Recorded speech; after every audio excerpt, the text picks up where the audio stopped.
رشتہ تو رشتہ ہے، بغیر رشتے کے کچھ سمجھا ہی نہیں جاتا۔ ماؤں بہنوں کا بازار میں گلی محلے میں نکلنا جو ہے وہ مشکل ہے۔ اور ایک وہ دور تھا کہ ان کے چچا تھے،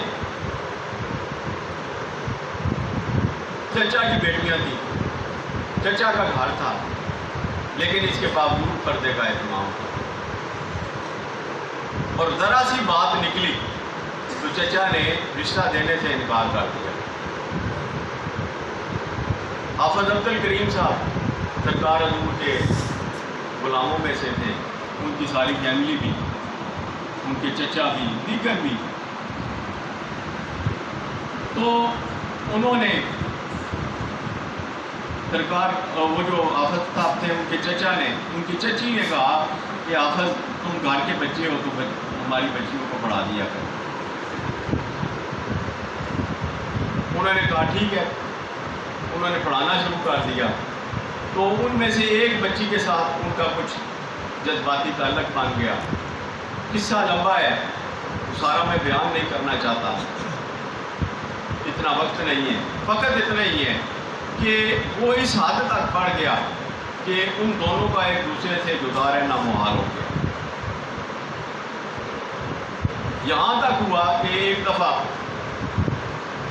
ایک شخص نے حافظ صاحب کو کہا کہ حافظ صاحب ہم آپ کی ملاقات آپ کی جسے آپ چاہتے ہیں اس سے کرا دیں گے، بشرطے کہ آپ 500 روپے دیں۔ انہوں نے کہا اتنے پیسے تو میرے پاس نہیں ہیں۔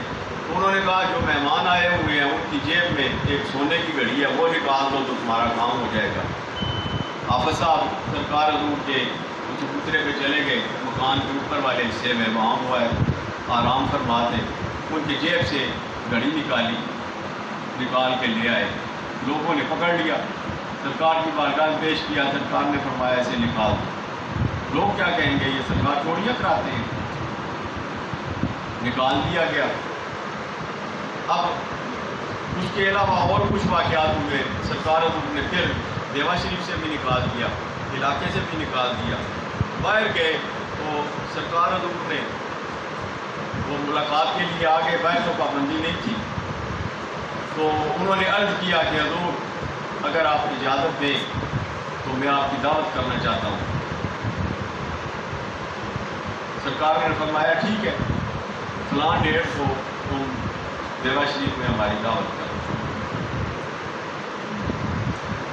واقعہ آپ پڑھیں تو آپ حیران ہوں گے کہ کس قدر وہ عشق و محبت کا عظیم قصہ ہے سلسلہ بادشاہ میں۔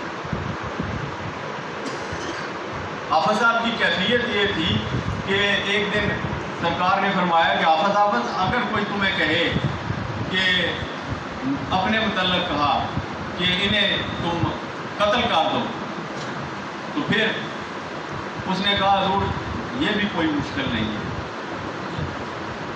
آپ نے فرمایا کہ حافظ تمہیں خدا اور رسول ملے۔ حافظ صاحب نے جواب دیا حضور خدا اور رسول ملے یا نہ ملے مجھے وہ ملنی چاہیے۔ اس حد تک وہ اپنے عشق میں وہ جو ہے ڈوبے ہوئے تھے۔ تو سرکار حضور نے جب ٹائم دے دیا آئے دیوا شریف، دعوت کی، دعوت کے بعد سرکار نے فرمایا کہ جا کے حضور کنزل معرفت سید منیم شاہ صاحب ان کے یہاں چادر پیش کر کے آؤ۔ وہ چادر پیش کر کے آئے۔ اب انہوں نے کہا کہ اب کوئی مسئلہ نہیں ہے، اب مجھے اپنی چادر مل لی جائے گی، اب میں جا کے اسے گھر سے نکال دوں گا، کوئی مجھے روک نہیں سکتا۔ وہ جب آئے تو آتے ہوئے ان کے ذہن میں آیا کہ چلے راستے میں سرکار حضور کا آستانہ ہے تو پھر ایک دفعہ قدم بوسی کرتا چلوں۔ جب آئے تو دیکھا اندر جان کے، کھلا ہوا تھا دروازہ، اندر جان کے دیکھا تو سرکار حضور جہاں پہ تشریف فرما ہوتے ہیں وہاں آپ نہیں وہ لڑکی تھی۔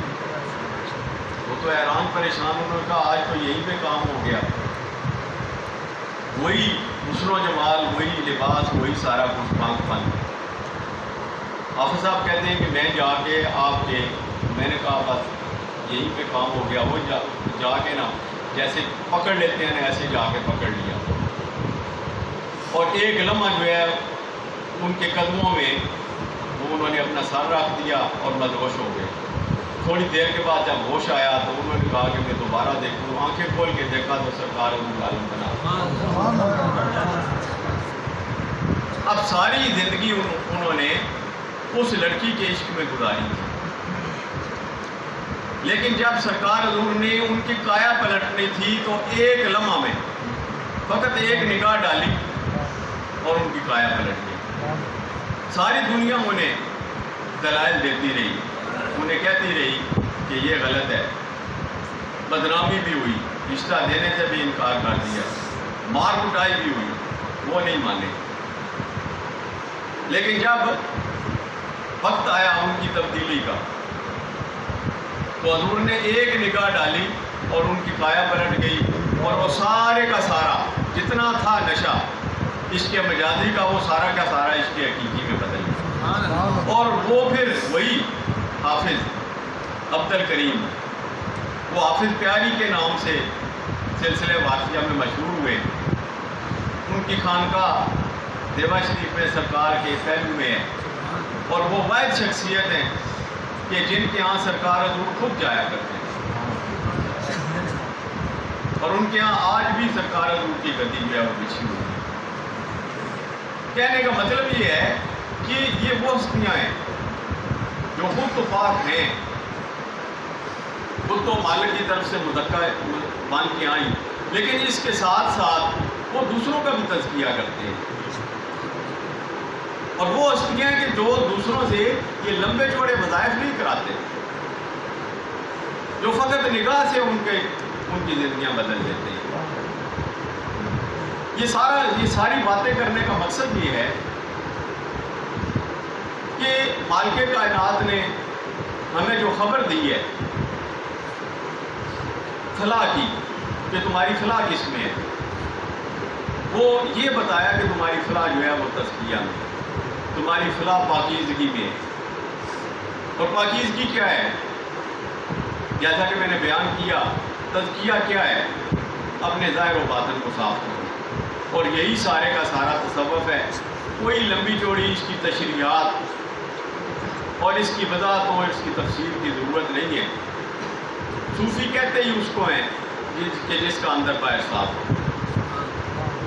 اور تصوف اس نظام کا نام ہے کہ جو ظاہری اور باطنی صفائی پہ توجہ دی.